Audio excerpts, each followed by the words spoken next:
Hey guys, welcome to Study IQ. मेरा नाम है प्रशांत धवन और इस वीडियो में हम जानेंगे नॉर्थ कोरिया और साउथ कोरिया के बीच में आखिर अंतर क्या है।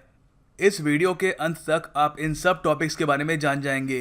कोरियन पेनिनसुला की हिस्ट्री क्या है, इसमें आपको काफ़ी इंटरेस्टिंग बातें बताऊंगा। एक ऐसी जंग के बारे में आपको बताऊंगा जिसके बारे में आपने कभी सुना नहीं होगा, जापान और रशिया के बीच में जंग।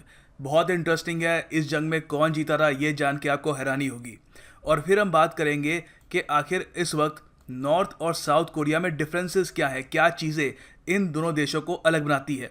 और आपने ये तो सुना ही होगा कि नॉर्थ कोरिया और साउथ कोरिया के बारे में जब भी लोग बात करते हैं तो जंग का जिक्र वहाँ पे आता है कि शायद ये दोनों देशों के बीच में वॉर हो जाए और नॉर्थ कोरिया साउथ कोरिया पे अटैक कर दे न्यूक्लियर बॉम्ब से। बहुत सारी चीज़ें आती, तो हम इसको एक्सप्लोर करेंगे कि नॉर्थ कोरिया और साउथ कोरिया की अगर जंग होती है तो आखिर क्या होगा, कौन कौन से देश किस देश को सपोर्ट करेंगे। सबसे पहले ये देख लेते हैं कि आखिर नॉर्थ कोरिया और साउथ कोरिया है कहाँ पर वर्ल्ड मैप पर। तो यहाँ पे आप देखोगे ये इंडिया है। ऑफ कोर्स ईस्टर्न साइड पर अगर हम जाएं इंडिया से तो यहाँ पर आपको चाइना दिखेगा और चाइना के बिल्कुल साथ में ये दो देश हैं, नॉर्थ और साउथ कोरिया। अब आप ये तो समझ रहे होंगे कि नॉर्थ कोरिया को हम नॉर्थ इसलिए बुलाते हैं क्योंकि वो नॉर्दर्न साइड पे है और साउथ कोरिया को साउथ कोरिया इसलिए बुलाते हैं क्योंकि वो सदर्न साइड पे है। इंटरेस्टिंग बात यह है कि नॉर्थ कोरिया 3 देशों के साथ बॉर्डर शेयर करता है। एक तो चाइना है, ऑब्वियसली यहाँ पे दिख रहा है चाइना एक है यहाँ पर, दूसरा साउथ कोरिया है, तीसरा देश कौन है गैस कर सकते हो? रशिया। बहुत लोगों को नहीं पता मगर ये देखो ये है रशिया। रशिया की एक छोटी सी यहाँ पर बॉर्डर है जो रशिया बॉर्डर शेयर करता है नॉर्थ कोरिया के साथ, ये है। ठीक है, यहाँ पे आप देख पा रहे होंगे। तो 3 देशों के साथ नॉर्थ कोरिया अपनी बॉर्डर शेयर करता है। उसके अलावा कई बार एग्जाम्स में क्वेश्चन आता है कि येलो सी कहाँ पर है। तो यहाँ पे आप देख पा रहे होंगे कि साउथ कोरिया के वेस्टर्न साइड पर और चाइना के ईस्टर्न साइड पर, चाइना और साउथ कोरिया के बीच में है येलो सी। ऑलराइट, और सी ऑफ जापान यहाँ पर है क्योंकि ये है जापान। ठीक है, तो इसको हम कहते हैं सी ऑफ जापान। काफ़ी बार नॉर्थ कोरिया यहाँ पर मिसाइल लॉन्च करता है टेस्ट करने के लिए, जिससे साउथ कोरिया के साथ साथ जापान को भी काफ़ी गुस्सा आता है और वो यूएन और जगह पे अपनी कंप्लेंट्स दर्ज करते हैं। काफ़ी बार न्यूज़ में भी रहता है। सो ये एक बेसिक ज्योग्राफी है। अब समझते हैं इतिहास कि आखिर ये दो देश एक क्यों नहीं है, हमारे पास एक सिंगल कोरिया क्यों नहीं है दुनिया में, ये दो बटे क्यों हुए हैं और आपस में इतनी एनिमिटी क्यों है। नॉर्थ और साउथ कोरिया हमेशा से दो अलग देश नहीं थे। बहुत ही लंबे समय तक नॉर्थ और साउथ कोरिया एक यूनिफाइड कंट्री थे, कई सदियों तक। एक्चुअली 1392 से लेकर 1910 तक नॉर्थ और साउथ कोरिया जोसेओन डायनेस्टी के अंडर एक सिंगल कंट्री था। दोनों देशों की सेम भाषा थी, कल्चर भी दोनों का सेम था। मगर ये चेंज कैसे हुआ, अचानक से रिफ्ट कैसे आने लग गई? धीरे धीरे 1850s तक जापान का इन्फ्लुएंस कोरियन पेनिनसुला और चाइना के आसपास भी बढ़ने लगा। एम्पायर ऑफ जापान एक्सपैंड करना चाहता था। वो चाहता था कि उसका साम्राज्य और फैले और उसी के लिए उन्होंने 1910 में कोरियन पेनिनसुला को अनेक्स कर लिया। अनेक्स कर लिया मतलब वहाँ पर कब्जा कर लिया। अब मैं जब कोरियन पेनिनसुला कह रहा हूँ तो मैं उस रीजन की बात कर रहा हूँ जहाँ पे नॉर्थ और साउथ कोरिया दोनों आते हैं।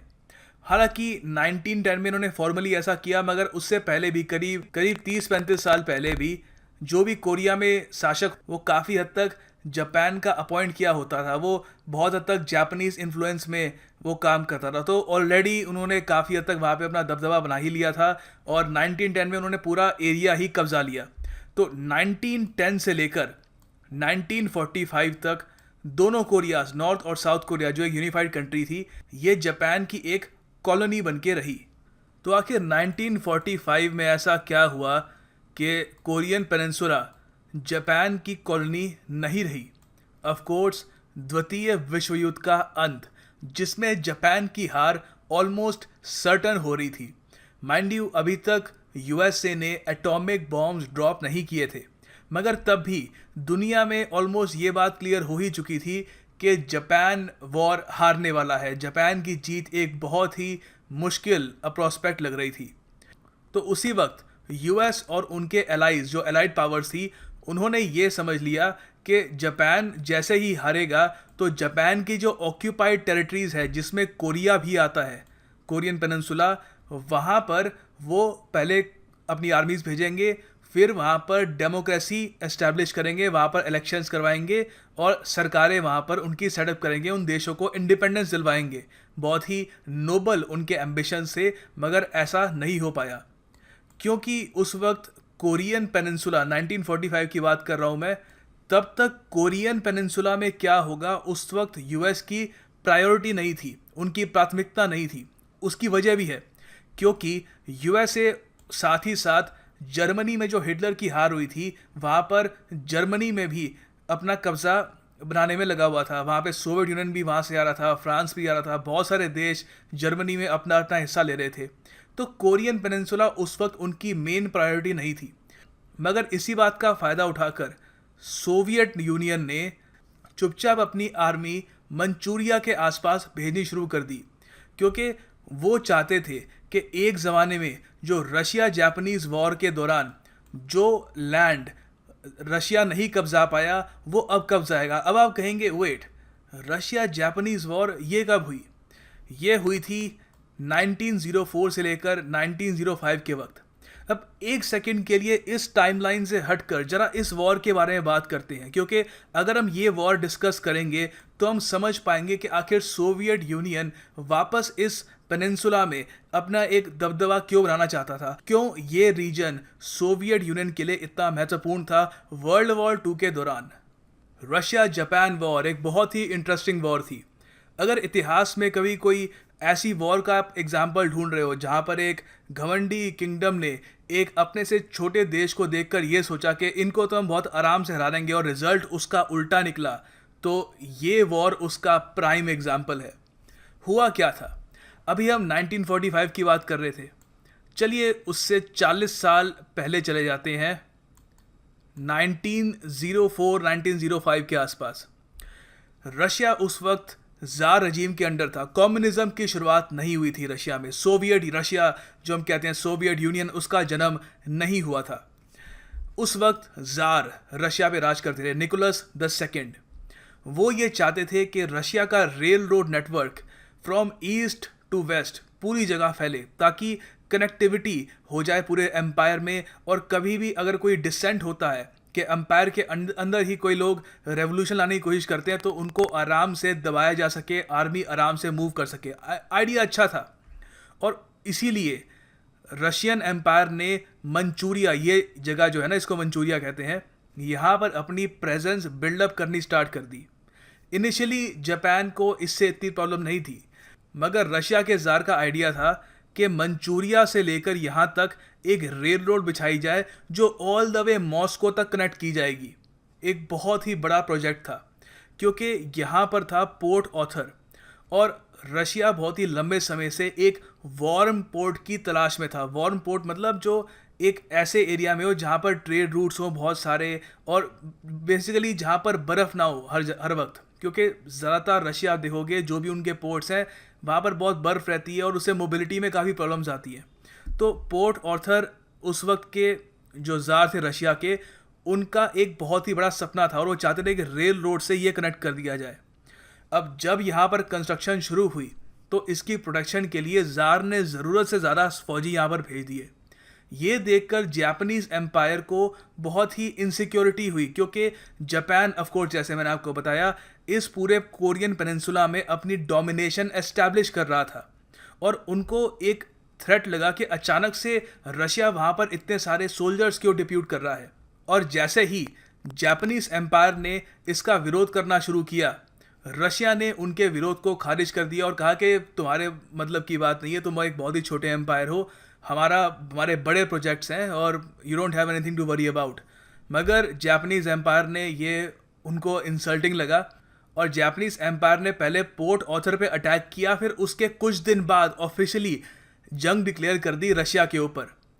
अब रशिया भी कुछ हद तक सरप्राइज हो गया इस वॉर से, क्योंकि रशिया को उम्मीद ही नहीं ऐसा होगा, क्योंकि रशिया के पास बड़ी आर्मी थी, उनके पास अच्छी वेपनरी थी, काफ़ी हद तक रिसोर्सेज भी ज़्यादा थे उनके पास। तो रशिया को लगा कि ये वॉर तो वो आराम से जीत जाएंगे।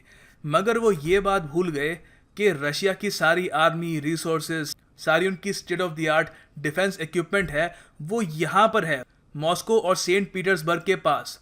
और यहाँ से इनको all the way Siberian railway जो है, जो अभी तक पूरा बना नहीं था, जो मैंने आपको बताया, वो पहले कंस्ट्रक्ट करना था, तो जाकर ये सारे फौजी यहाँ से यहाँ तक पहुँच पाते।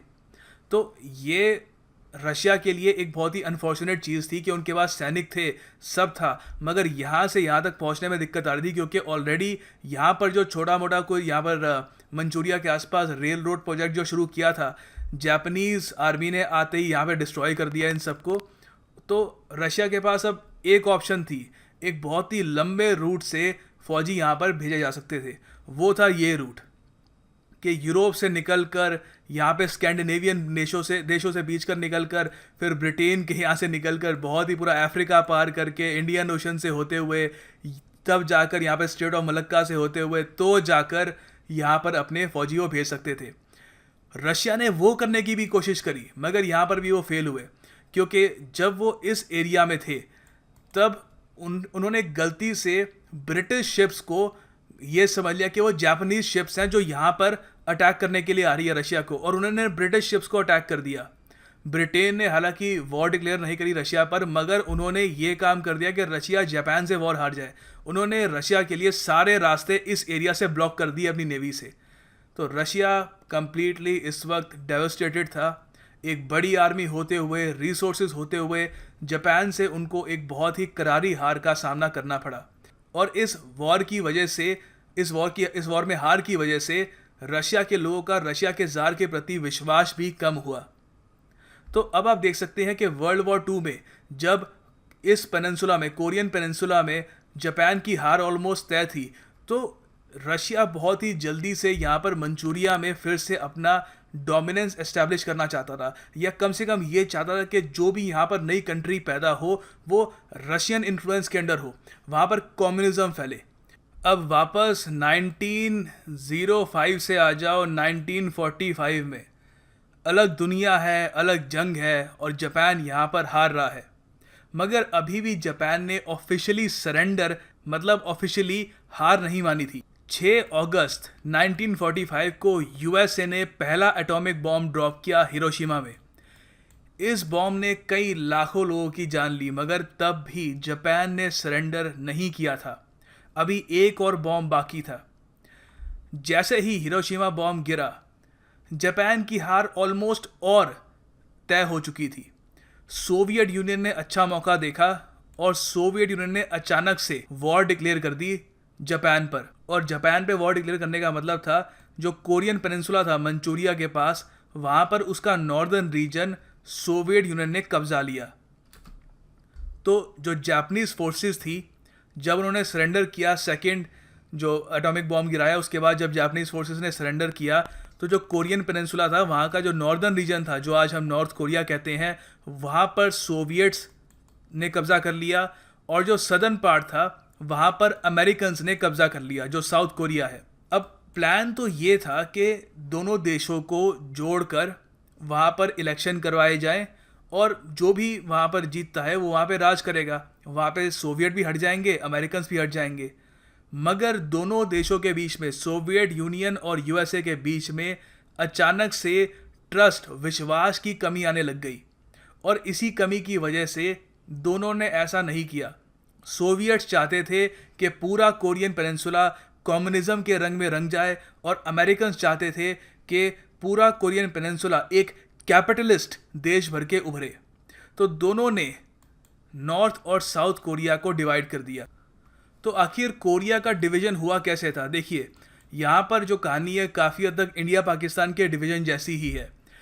जब जापान का सरेंडर ऑलमोस्ट तय ही था, बस 5 दिन पहले यूएस के ऑफिशियल्स थे डीन रस्क और चार्ल्स बोनस्टील, इनको काम दे दिया गया कि कोरियन पेनिनसुला को डिवाइड करना है, और ऐसे डिवाइड करो कि सियोल, जो पूरे पेनिनसुला की सबसे पॉपुलेटेड सिटी थी, सबसे वहाँ पे इंडस्ट्रियल हब था, वो अमेरिकन सेक्शन में आ जाए। ऑब्जेक्टिव ये था।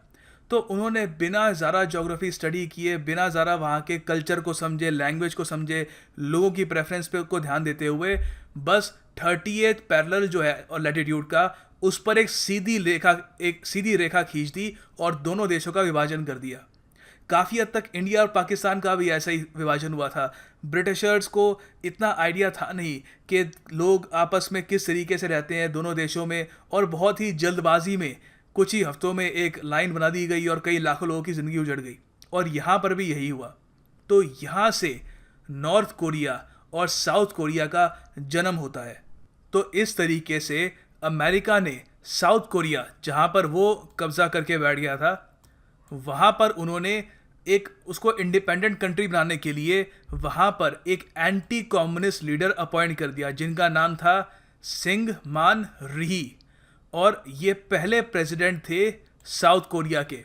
इनका मेन एजेंडा ये था कि नॉर्थ कोरिया में जो कम्युनिस्ट सरकार बिठा दी गई है सोवियत यूनियन द्वारा, उनका प्रोपेगेंडा रोकना है और साउथ कोरिया को एक खुशहाल कैपिटलिस्ट, एक बड़ी इकोनॉमी बनाना है यूएसए की तरह। और साउथ कोरिया ने अपने आप को मई में 1948 में एक इंडिपेंडेंट नेशन डिक्लेयर कर दिया। और जैसे मैंने आपको बताया, री इनके पहले प्रेसिडेंट थे। अब अगर यूएसए साउथ कोरिया में एक एंटी कम्युनिस्ट लीडर अपॉइंट करेगा तो यूएसएसआर भी कहाँ चुप रहने वाला था। तो यूएसएसआर ने एक फॉर्मर मिलिट्री जनरल को नॉर्थ कोरिया का सुप्रीम लीडर बना दिया। इनका नाम था किम इल संग। इनको ग्रेट लीडर कहा जाता था उस वक्त नॉर्थ कोरिया में। और इन्होंने हर जगह अपने स्टैचूज बनवाए, अपने बारे में प्रोपेगेंडा पूरे देश में फैलाया कि बहुत ही महान व्यक्ति हैं, इनमें खास बात है, ये तभी इनके लीडर हैं। तो बेसिकली कम्युनिज्म में इन्होंने डिक्टेटरशिप डाल दी और ये पूरे वहाँ पे तानाशाह बन गए नॉर्थ कोरिया में। और 1950 में इन्होंने साउथ कोरिया पर अटैक कर दिया, नॉर्थ कोरिया ने, कि दोनों जो देश हैं उनको जोड़कर एक यूनिफाइड कोरिया बनाया जाए जो कम्युनिस्ट रूल के अंडर, मतलब किम इल संग के रूल के अंडर हो। मगर ये अटैक काम नहीं कर पाया। ना साउथ कोरिया जीता ना नॉर्थ कोरिया जीता। बेसिकली एक ड्रॉ रहा, एक स्टेलमेट रहा, कोई जीता नहीं। और तब से लेकर अब तक दोनों देशों के बीच में कड़वाहट आज भी जिंदा है कि अगर पूरे पेनिनसुला में राज होगा तो किसका होगा। क्या जो एक नया यूनिफाइड कोरिया निकल के आएगा वो एक कैपिटलिस्ट डेमोक्रेटिक कोरिया होगा, या फिर एक डिक्टेटरशिप जो कम्युनिज्म या जिसका एक अजीब सा मिक्सचर बन गया है नॉर्थ कोरिया, वो उस तरीके का देश होगा। अब देखो, ये है नॉर्थ कोरिया की डायनेस्टी। यहाँ पे आपको सब समझ में आ जाएगा। सबसे पहले आए किम इल संग, जिनको यूएसएसआर ने अपॉइंट किया। फिर इनके बेटे थे किम जोंग इल। इनके दो भाई भी थे और एक उनमें से एक 4 स्टार जनरल भी बनाए गए। और जो दूसरे थे उनकी किस्मत इतनी अच्छी थी नहीं। तो हमेशा से ये हुआ, जब किम इल संग के जो बेटे थे उनके बीच में भी पावर स्ट्रगल बनी कि आखिर सुप्रीम लीडर कौन बनेगा, जो पूरे देश है उस पर राज कौन करेगा। फिर किम जोंग इल के बेटे थे किम जोंग नाम, किम हान सोल और किम जोंग उन। इनमें से सबसे यंगेस्ट, सबसे छोटे थे किम जोंग उन। और इन्होंने जो अंदर की पावर स्ट्रगल थी वो जीत ली और ये करंट लीडर हैं इस वक्त नॉर्थ कोरिया के। इनके जो पिता थे किम जोंग इल, इनकी डेथ हुई थी 2011 में।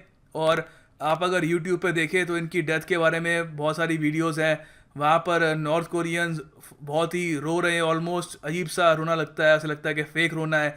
वहाँ पे सारे गवर्नमेंट एम्प्लॉयज़ ऑफिस में रो रहे थे। तो काफ़ी एक आप कह सकते हैं स्ट्रॉन्ग प्रोपेगेंडा है पूरी कंट्री में। अब इंटरेस्टिंग बात यहाँ पर यह है, इनके जो पिता थे, यहाँ पर ये किम जोंग इल के पिता थे किम इल संग, इनको इटर्नल प्रेसिडेंट का टाइटल भी दिया गया है कि आगे जाकर और बहुत प्रेसिडेंट आएंगे, बहुत लीडर होंगे, मगर इनकी फ़ोटो हर जगह, हर गवर्नमेंट ऑफिस में लगेगी। ये इटर्नल प्रेसिडेंट है नॉर्थ कोरिया के। ठीक है, तो ये है पूरी डायनेस्टी नॉर्थ कोरिया की, डिक्टेटर्स की। अब आज के ज़माने में नॉर्थ कोरिया और साउथ कोरिया के बीच में डिफरेंस क्या है? वेल, फर्स्ट ऑफ ऑल उनकी कैपिटल्स। नॉर्थ कोरिया की कैपिटल है प्योंगयांग और साउथ कोरिया की कैपिटल है सियोल। उसके अलावा पॉपुलेशन में भी बहुत ही बड़ा डिफरेंस है। जैसे कि आप यहाँ पे देख पा रहे होंगे, नॉर्थ कोरिया की पॉपुलेशन है अराउंड 25 मिलियन और साउथ कोरिया की 50 मिलियन से भी ज़्यादा है। और उसके अलावा जीडीपी पर कैपिटा अगर हम देखें तो कोई, आप कह सकते हो, कोई कंपैरिजन ही नहीं है। नॉर्थ कोरिया की जीडीपी पर कैपिटा सिर्फ $1800 है और साउथ कोरिया की $35,485 तक पहुंच गई है। मतलब कि डेवलप्ड कंट्रीज़ के बराबर है south Korea GDP per capita के हिसाब से।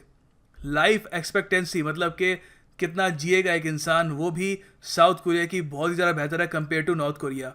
साउथ कोरिया में ऑन एवरेज 81 ईयर्स तक लोग जीते हैं और नॉर्थ कोरिया में शायद ही 70 ईयर्स लोग टच कर पाते हैं। अगर हम मिलिट्री स्पेंडिंग पर नज़र डालें तो यहाँ पे आप देख सकते हो कि साउथ कोरिया का मिलिट्री बजट बहुत ही ज़्यादा बड़ा है compare to North. South Korea का मिलिट्री बजट है $31 बिलियन और नॉर्थ कोरिया का सिर्फ $10 बिलियन है। मगर इंटरेस्टिंग बात यहाँ पर यह है कि बजट दोनों देशों के इतने अलग अलग हैं। साउथ कोरिया का बजट नॉर्थ कोरिया से इतना डिफरेंट है, इतना बड़ा है कि साउथ कोरिया सिर्फ 2.7% खर्च करता है अपनी टोटल जीडीपी का अपनी मिलिट्री स्पेंडिंग में, और तब भी वो 31.6 बिलियन खर्च कर रहे हैं। और नॉर्थ कोरिया 25% अपनी जीडीपी का मिलिट्री स्पेंडिंग में खर्च कर देता है, तब भी सिर्फ 10 बिलियन बनते हैं। सिमिलर पिक्चर हमें इंडिया और पाकिस्तान के केस में भी दिखती है, जहां पर इंडिया अपने जीडीपी का जो परसेंटेज है वो काफ़ी कम खर्चता है in comparison to Pakistan. Pakistan अपनी जीडीपी का जो बहुत ही बड़ा चंक है वो मिलिट्री स्पेंडिंग में खर्चता है, मगर तब भी इंडिया का बजट इतना बड़ा होता है कि उसकी बराबरी नहीं कर पाता। और टोटल जो मिलिट्री पर्सनल है वो नॉर्थ कोरिया के तब भी ज़्यादा है, मतलब कि 10 बिलियन में भी वो 7.5 मिलियन की मिलिट्री मेंटेन करके रखते हैं।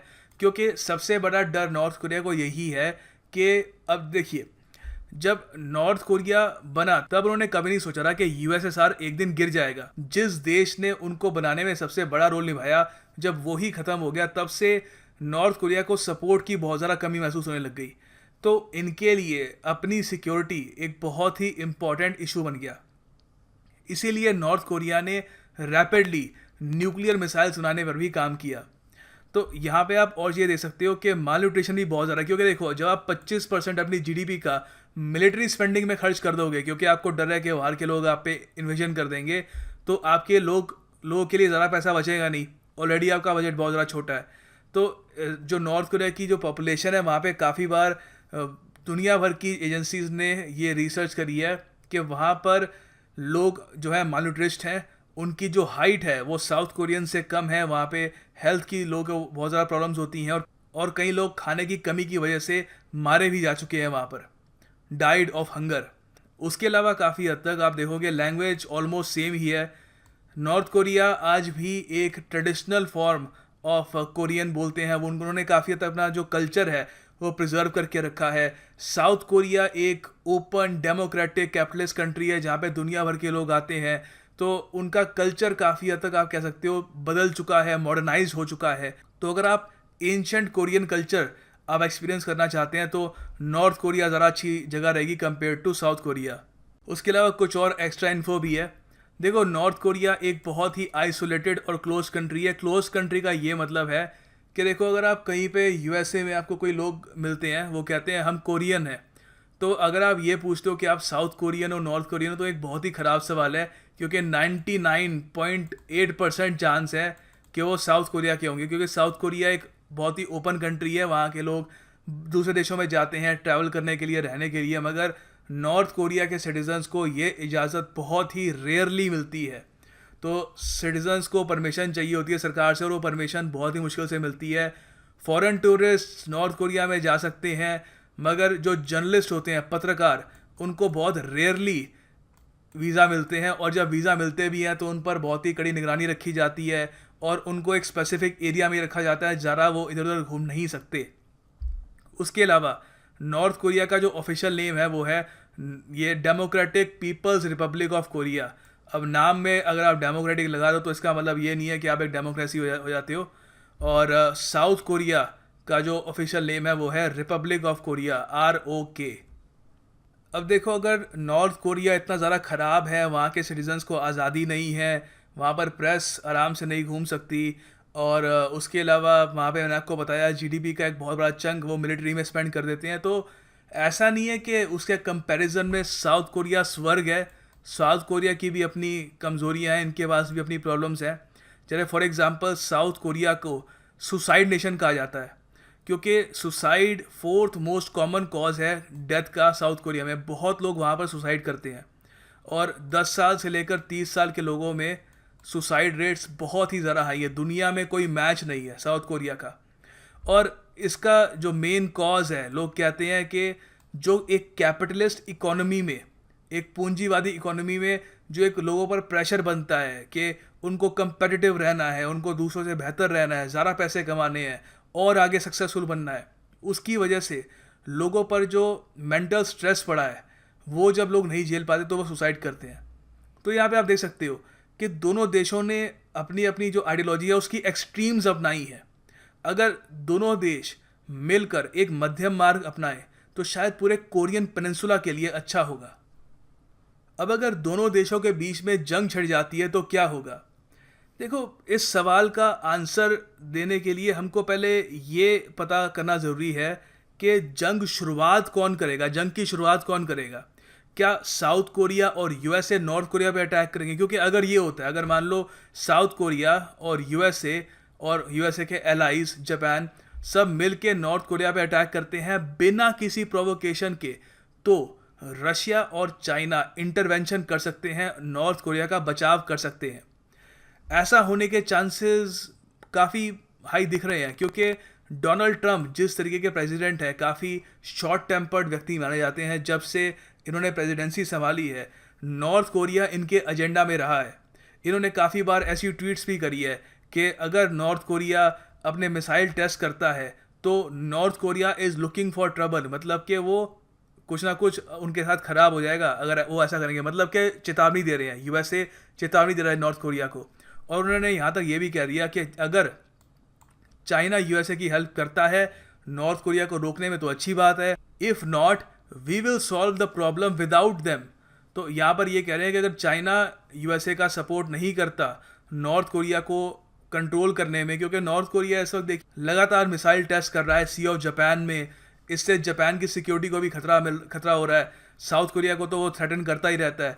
तो ये एक बहुत ही प्रॉब्लम वाला देश है क्योंकि देखो, साउथ कोरिया इकोनॉमिकली भी यूएसए के लिए बहुत इंपॉर्टेंट है और स्ट्रैटेजिकली भी, और एक बहुत ही अच्छी स्ट्रैटेजिक लोकेशन भी है यूएसए के लिए अगर कल को वो चाइना के खिलाफ कुछ प्रेशर बिल्डअप करना चाहते हैं। हालांकि ऐसा होने के चांसेस काफ़ी कम है, मगर साउथ कोरिया यूएसए का एक बहुत ही इंपॉर्टेंट एलाई है, तो इसको प्रोटेक्ट करने के लिए यूएसए कुछ भी करेगा।